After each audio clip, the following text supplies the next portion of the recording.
Padre Cristo, mis amados hermanos, una vez más estamos delante de su presencia, dándole la honra, la gloria y la alabanza, porque Él vive y reina para siempre. Y nos encontramos transmitiendo una vez más una enseñanza más del día jueves, donde estamos tratando el tema del libro de Apocalipsis. En esta ocasión hemos decidido compartir con ustedes desde este lugar, desde el templo, la enseñanza, porque quería usar un poquito el pizarrón para que ustedes vieran el panorama donde hemos estado compartiendo, el panorama que hemos estado estudiando durante estas semanas. Y pues me gustaría el día de hoy ir explicando un poquito lo que hemos llevado a cabo y lo que hoy vamos a ver, que es las bodas del Cordero y la cena de las bodas del Cordero. Es un evento muy especial. Vamos a tratar poco, porque es poco lo que hay que decir de las bodas del Cordero. No hay mucho en la palabra de Dios, mucha explicación sobre este evento exactamente, pero sí habla que va a suceder las bodas del Cordero, y es un evento muy hermoso, y lo hemos entonado en nuestra himnología por mucho tiempo, y cantamos que estamos invitados a una fiesta hermosa. Así que hoy voy a hablar de esa fiesta hermosa y qué es, hasta dónde vamos el día de hoy. Quiero que me escuches ahí en tu lugar, que abras tu Biblia en Apocalipsis capítulo 19, versos 6 al 10. Y dice así: y oí como la voz de una gran multitud, como estruendo de muchas aguas, y como la voz de grandes truenos que decían: Aleluya, porque el Señor nuestro Dios Todopoderoso reina. Gocémonos y alegrémonos y démosle gloria, porque han llegado las bodas del Cordero, y su esposa se ha preparado, y a ella se le ha concedido que se vista de lino fino, limpio y resplandeciente, porque el lino fino es las acciones justas de los santos. Y el ángel me dijo: escribe, bienaventurados los que son llamados a la cena de las bodas del Cordero. Y me dijo: estas son las palabras verdaderas de Dios. Yo me postré a sus pies para adorarle, y él me dijo: mira, no lo hagas. Yo soy consiervo tuyo y de tus hermanos que retienen el testimonio de Jesús. Adora a Dios, porque el testimonio de Jesús es el espíritu de la profecía. Oremos. Padre celestial, una vez más, Señor, estamos delante de tu presencia, dándote la honra, la gloria y la alabanza por esta hermosa oportunidad que nos permite de estar nuevamente conectados para reflexionar en tu palabra. Bendice a cada uno de mis hermanos que nos escuchan a través de este medio, Señor. Bendícelos ahí en sus hogares, aquellos que van a posteriormente ver esta enseñanza. Yo declaro de tu bendición maravillosa en la vida de cada uno de ellos. Gracias, Cristo maravilloso. Te damos la honra, la gloria y la alabanza, porque tú reinas para siempre. Dirígenos en todo, a ti la honra, la gloria y la alabanza. Amén y amén. Gloria al Señor. ¿Dónde vamos y dónde nos quedamos? Es lo que vamos el día de hoy a retomar. Cuando empezamos a hablar acerca de lo que era el arrebatamiento, yo te hablaba y te llegué a mencionar varias veces la semana que Dios había dispuesto 70 semanas para juzgar y para limpiar el pecado de Israel. 69 semanas, dice la profecía, se habían cumplido, la semana 69, pero el reloj del juicio se detiene para Israel. Estas 70 semanas tienen como único objetivo purificar al pueblo de Israel. Y aunque en estas 70 semanas intervienen otros pueblos, intervienen otras naciones para llevar a cabo el juicio, y son usadas como instrumento de Dios para traer juicio sobre Israel, sin embargo, el juicio de Israel es para purificarlo, para restablecer una salvación al pueblo de Israel. Y Dios determina 70 semanas, lo que nosotros conocemos como las 70 semanas de Daniel. Pero la escritura, la profecía dice que el reloj se detuvo en la semana 69. En la semana 79 se detiene el reloj de juicio. y se abre un paréntesis en la historia, y es lo que nosotros llamamos la edad de la gracia. Cuando Jesucristo viene, aparece el Mesías esperado, prometido, para hablar de un periodo que nosotros le conocemos el periodo de la gracia, donde la salvación viene a través de la fe. Ahora es por fe andamos, por fe vivimos. La fe es el medio de la salvación, no por obras para que nadie se gloríe. La fe produce obras, pero no las obras producen fe. Bueno, terminamos en la semana 69 y se abre el periodo que le llamamos el periodo de la gracia. Pero en ese periodo de la gracia, de la salvación a través de la fe en el que vivimos nosotros, y donde Dios abre las puertas a la salvación, ya no solamente al pueblo judío, al pueblo de Israel, sino que también abre las puertas a todo aquel que en él cree, no se pierda, mas tenga vida eterna, porque Dios no envió a su Hijo para condenar al mundo, sino para que el mundo fuera salvo a través de él. Y ese es el periodo del que hablamos, el periodo de la salvación, de la gracia. Pero ese periodo tiene un término, no tiene un límite de tiempo, pero tiene en el aspecto de decir va a durar 1000, 2000, 3000 años. Nadie sabe cuánto vaya a durar este periodo de la gracia. Lo único es que este tiempo va a cerrar con lo que le llamamos el arrebatamiento de la iglesia. Cuando la iglesia es arrebatada al cielo, la iglesia del Señor, ese pueblo que aceptaron esa salvación, reciben de parte de Dios, son llevados a su presencia. Entonces este periodo de la gracia tiene su culmino, o va a ser culminado a través del arrebatamiento. Ya lo veíamos anteriormente cuando hablamos del arrebatamiento, lo tratamos de una manera muy amplia, la palabra arpazo, que es el efecto de tomar algo precipitadamente y llevarlo consigo. Ya hablamos del arrebatamiento, arpazo, rapto, cómo viene del latín, del griego. Bueno, este periodo nos va, al final de este periodo, hay un tiempo de profecías que se van cumpliendo, pero hay una sola profecía que nos marca que el reloj va a cerrar esa semana la gracia, y es lo que tiene que ver con la predicación del evangelio. Y entonces será predicado este evangelio en todo el mundo. Entonces en la predicación del evangelio, cuando el evangelio se predique en todo el mundo, entonces el Señor viene por su iglesia. No son los terremotos, no son las pandemias, no son la maldad.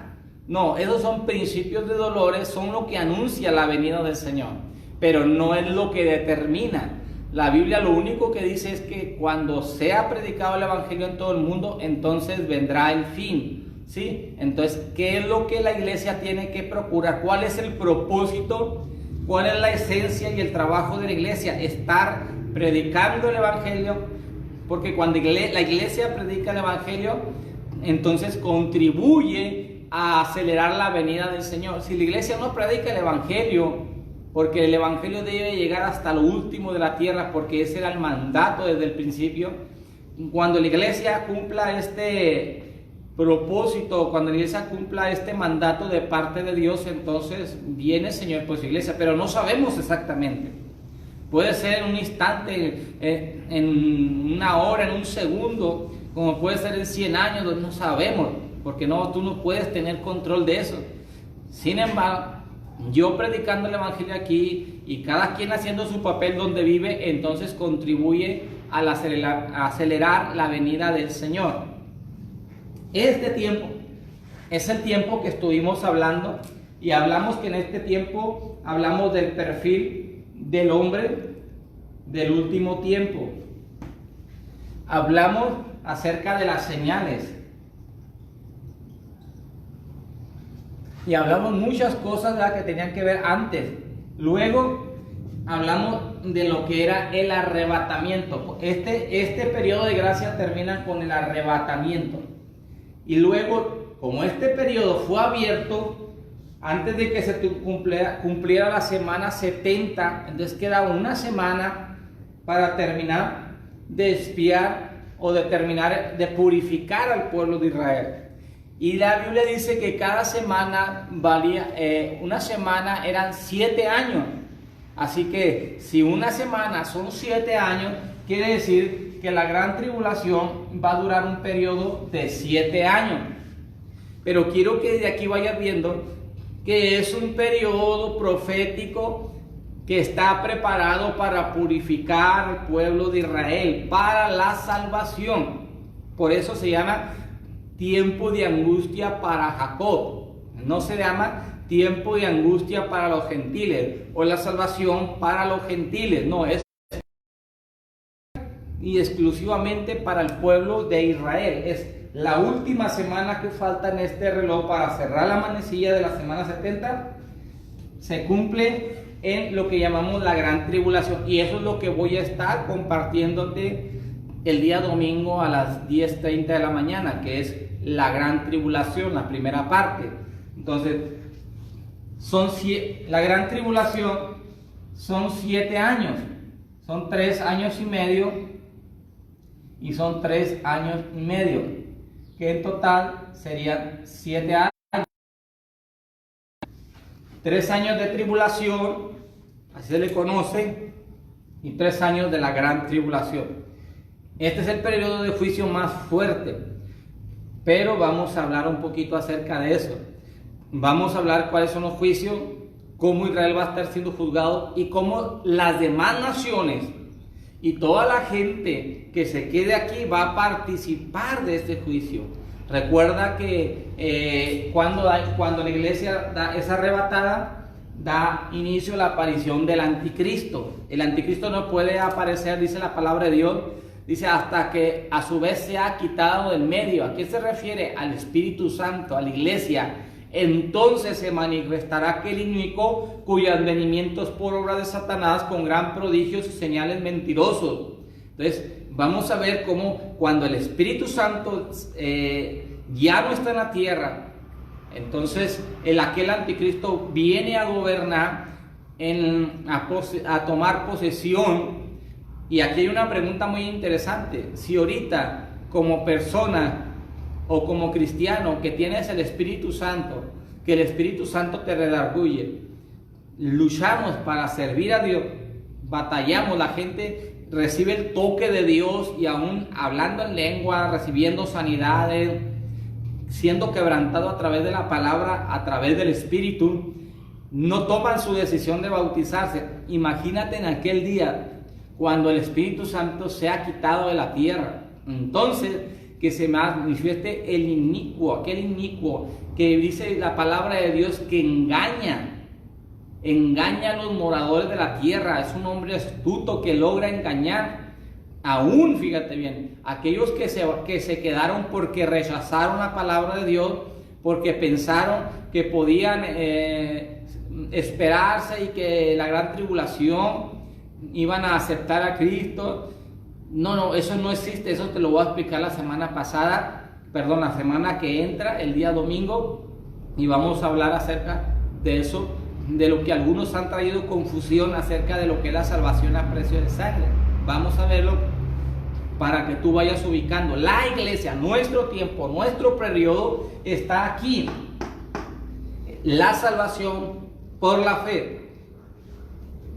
Aquí ya no es la salvación por la fe, es un juicio que Dios ha determinado exclusivamente para el pueblo de Israel. Por eso se le conoce tiempo de angustia para Jacob. Ahora, la iglesia es arrebatada. ¿Qué es lo que va a suceder en el cielo? Bueno, compartimos contigo el estudio anterior, que una de las cosas que vamos a celebrar allá en el cielo es el tribunal de Cristo. Y estoy platicando contigo y compartiendo que en ese tribunal vamos a ser juzgados, pero en una manera condenatoria, porque si nuestro juicio, tu juicio, mi juicio, se efectúa aquí, en el momento en el que el Señor viene por su iglesia. Si te vas, fuiste salvo. Si te quedas, por lógica, no fuiste salvo. Si te levantaste de entre los muertos, aquí alcanzaste la salvación. Si no te levantaste en ese momento, en ese instante, en ese punto, por lógica, te quedaste a ser condenado. Porque esta es la primera resurrección. Va a haber otra resurrección, la cual vamos a hablar, pero va a suceder hasta acá. Vamos a hablar de la resurrección de injustos. Esta es la resurrección de justos, según nuestro punto doctrinal, pero va a haber una resurrección de injustos y vamos también a tratar ese tema. Bueno, la iglesia es arrebatada, va al cielo a celebrar el tribunal de Cristo, pero también la iglesia va a celebrar las bodas del Cordero y luego participa de la cena del Cordero. ¿Sí? Eso es lo que va a estar sucediendo. El tribunal tiene que, podríamos decir, es como cuando tú te vas a casar y te presentas ante el juez, presentas lo que vas a contraer un matrimonio, pero en este caso el tribunal es para recompensar lo que tú hiciste. Las bodas del Cordero es el matrimonio de su esposa que se presenta ante él, y la cena del Señor es la celebración que vamos a tener. Es una celebración especial, así que la iglesia está preparada para estos tres eventos que van a suceder en el momento del arrebatamiento. ¿Cuánto va a durar esto en el cielo? ¿Cuánto vamos a estar gozándonos en el cielo? ¿Cuánto te vas a estar gozando en el cielo? Si tú vas a ir al cielo a gozar la cena, las bodas del Cordero, di amén. Ahí pone amén, pastor. Yo me estoy preparando porque me quiero ir a celebrar las bodas del Cordero. Yo quiero guardarme como una novia, limpia, puro, para que el Señor venga y me lleve a estar con Él por toda la eternidad. Este es el evento que va a estar sucediendo en aquel momento. Ahora, ¿quiénes van a estar celebrando esas bodas? Pues el novio, que es dice las bodas del Cordero. ¿Y quién es el Cordero de Dios? Bueno, Juan describe al Cordero de Dios, a Jesús. Jesús, nuestro Dios, es el Cordero. Este es el Cordero de Dios que quita el pecado del mundo. La simbología del Cordero o la metáfora del Cordero tiene que ver con Jesús. La representación del sacrificio, ese Cordero inmolado en el cual no se halló pecado y que era necesario para el sacrificio. Yo les he dicho que Jesús es el Cordero de Dios porque Jesús cumple las dos leyes sacrificiales. Recuerda que había dos leyes que eran necesarias para que el sacrificio pudiera en el Antiguo Testamento llevarse a cabo, y una de ellas que fuera sin defecto, y dice la palabra de Dios que no fue hallado defecto. Y el segundo, para que el sacrificio fuera aceptado, es que tenía que ser sacrificado, ¿sí? Sin derramamiento de sangre no se hace remisión de pecados. Por lo tanto, Jesucristo es el Cordero perfecto, limpio, en el cual no hay pecado, y es el Cordero pascual que muere por nuestros pecados. Se cumple la ley sacrificial. Él es el Cordero de Dios que quita el pecado. Nunca olvides esto. Alguien puede decir, es que muchos pueden morir. No, pero no cumplen los requisitos del sacrificio. Perfecto, sin mancha, sin error, solo Jesucristo. No hay hombre que no sea pecador, por cuanto todos pecaron y están destituidos de la gloria. Solo Jesucristo cayó en el error. Segundo, el sacrificio, que es el sacrificio de la cruz del Calvario. Las dos leyes, la de la pureza y la del sacrificio. Entonces, el Cordero de Dios, Jesús, es quien se casa con su iglesia, con su pueblo, Así que, ¿quién es la iglesia? Y la iglesia es representada en Mateo en una parábola por 10 vírgenes. No sé si recuerdas esta parábola de las 10 vírgenes. Pero 10 vírgenes habla de un número, refiere al pueblo de Dios, un número completo, igual que 7, pero en este caso es referente a la iglesia. Pero dice que 5 de esas mujeres eran prudentes y 5 de esas mujeres eran insensatas. Tú ya conoces la historia, ¿verdad?, de la parábola y cómo las prudentes se guardaron hasta el último día. Guardaron su aceite, se mantuvieron atentas, esperaron el tiempo necesario y siempre mantuvieron sus lámparas encendidas. Otra parte de la iglesia puede ser que no sea tan prudente y llega un momento donde sus lámparas se empiecen a apagar, su aceite, ese aceite de la unción del Espíritu que había en ella, se empiece a faltar en sus vidas. No sé si alguien ya se desesperó y ya no está esperando al Señor, porque es el propósito y principal. La iglesia está esperando al Señor y nosotros tenemos que estar preparados para la venida del Señor. Entonces, estas parábolas es la iglesia esperando ¿a quién? Al Señor. Entonces, ¿quién participa? El Señor Jesucristo y las vírgenes que aparecen en Mateo capítulo 25, versos 1 a 3. Ahí aparece la parábola. Las que no se prepararon, dice la palabra de Dios, pero mientras iban por aceite porque se les había terminado, andaban buscando un nuevo avivamiento para llenar sus lámparas. Pero mientras se fueron a comprar aceite, vino el esposo y las que estaban preparadas entraron con él a las bodas y se cerró la puerta. Así que tenemos que estar preparados en todo momento porque se puede cerrar la puerta. Así que aunque después vinieron las vírgenes que no habían preparado con tiempo el aceite y que se quedaron fuera y le dijeron: Señor, Señor, ábrenos.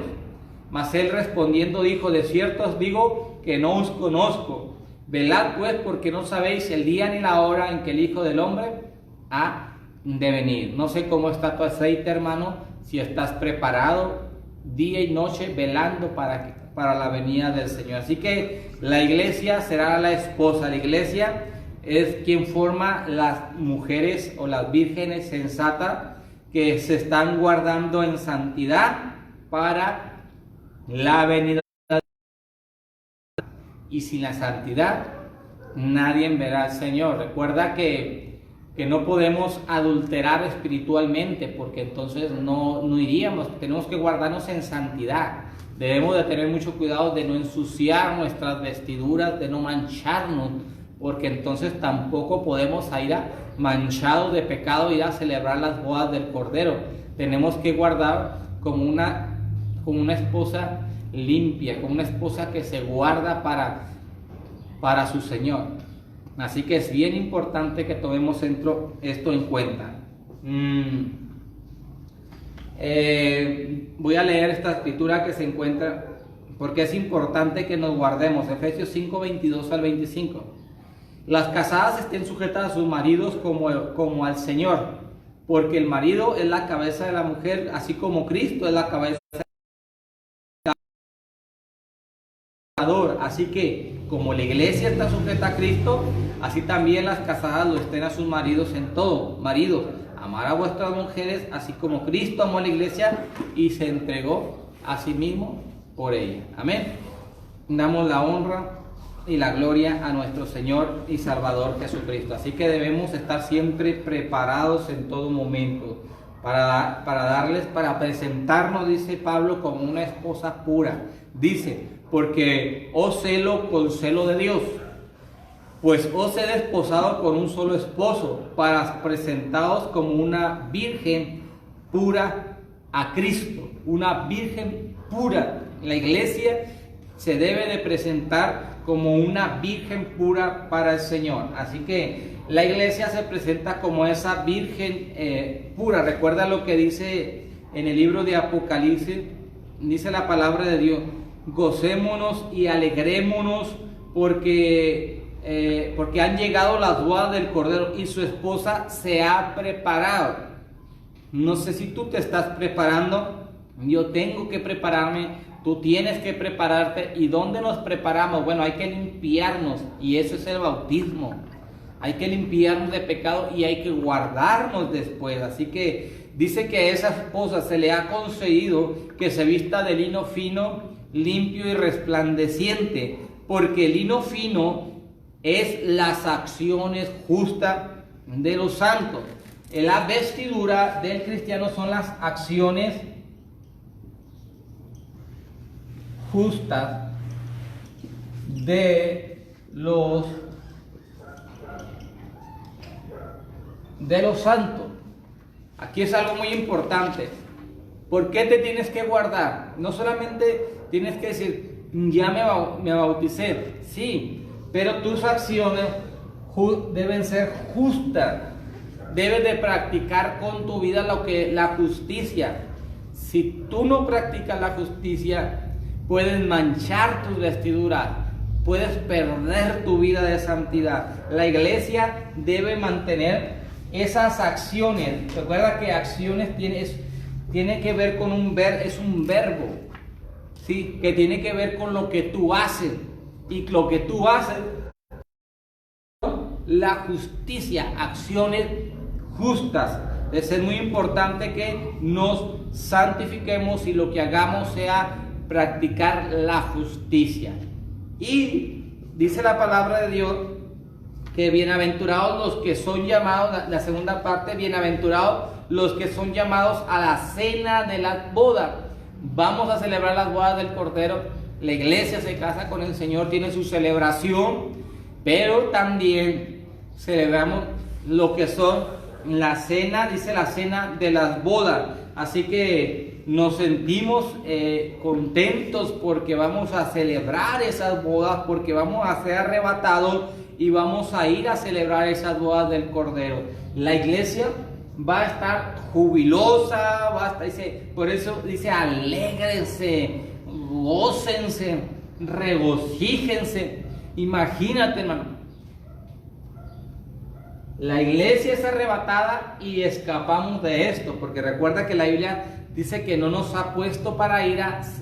Esta es la ira, la gran tribulación, que no nos ha puesto para ira, sino para alcanzar misericordia, y nos vamos a ir a gozar. Imagina estar en la presencia de nuestro Señor y Salvador Jesucristo y celebrando las bodas con Él, y luego la cena de las bodas, y luego aquellos que van a recibir recompensas, que se esforzaron, que no solamente se guardaron, sino que se esforzaron por servir al Señor, que se evangelizar, por ganar a almas, por desarrollar en su iglesia, servir, entregar su vida al servicio de la obra de Dios. Así que, como dice la Escritura, no hagáis tesoros en la tierra, así que hay que hacer tesoros en el cielo, porque allá nos vamos a ir a gozar. Así que, pues, ese festejo de las bodas del Cordero, ahí van a estar los invitados. Entonces va a ser algo muy especial, va a ser algo muy hermoso poder estar en aquel lugar, gozándonos con el Señor. Así que en este tiempo que estemos aquí, hermano, hasta aquí vamos. La próxima, el domingo estaremos hablando de la primera parte de la gran tribulación, lo que es la aparición del anticristo. Aquí aparece el anticristo cuando la iglesia es arrebatada, y entonces iremos viendo lo que sucede. Entonces se manifestará aquel inicuo cuyo advenimiento es por obra de Satanás, con gran prodigios y señales mentirosos. Así que no queremos quedarnos, hermano, cuando aparezca ese hombre que va a establecer su reino de iniquidad. Ya está en acción el ministerio de iniquidad, dice la palabra de Dios. Solo hay quien en presente lo detiene. ¿Quién lo detiene? La iglesia de Dios. el Espíritu Santo en su iglesia, y lo dice, que solo hay quien el presente lo detiene, hasta que a su vez sea quitado del medio. La iglesia es quitada, es arrebatada, entonces se manifestará aquel inicuo, cuyo advenimiento es por obra de Satanás, con gran prodigios y señales, mentiroso. Amén. Le damos la honra y la gloria a nuestro Señor Jesucristo. ¿Qué te parece si cerramos esta enseñanza? Aquí nos quedamos, continuamos con la primera parte de la gran tribulación el próximo domingo, y vamos a gozarnos en las bodas del Cordero. Vamos a darle gracias ahí donde está, démosle gracias al Señor por este estudio. Padre Celestial, una vez más estamos delante de ti, te agradecemos por esta oportunidad tan grande que nos has brindado de poder estar aquí ocupándonos, Señor, en las cosas que son tuyas. Yo te pido que bendigas a cada uno de mis hermanos que escuchan. Bendícelos grandemente, cúbrelos, protégelos, dirígelos en todo momento, Padre Celestial. Declaramos de tu cobertura, de tu bendición maravillosa en la vida de cada uno de ellos, Padre Santo. Bendícelos de una manera sobrenatural. Padre, te pedimos en tu mano poderosa que seas tú, Señor, quien obre en la necesidad de cada uno de mis hermanos, sea espiritual, sea emocional, sea económica. Yo declaro que tú obres de una manera especial, trayendo la respuesta a cada una de sus necesidades. Bendice, Señor, protege a tu iglesia, Señor. Te pedimos por la situación actual que vivimos, Señor, que tú abras puertas de bendición, porque sabemos que en medio de lo que está pasando, tu pueblo sigue adelante, confiando en un Dios todopoderoso. No hemos, Señor, bajado nuestra cabeza, porque sabemos que estamos, Señor, contigo, porque sabemos que tú estás con nosotros, protegiéndonos en todo momento. Aunque ande en valle de sombra de muerte, no temeré mal alguno, porque tú estarás conmigo. Gracias por esta oportunidad. A ti la honra, la gloria y la alabanza desde ahora y para siempre. Amén. Deseo bendiciones para tu vida en el nombre de Jesucristo. Dios te bendiga, mi hermano, y Dios te guarde.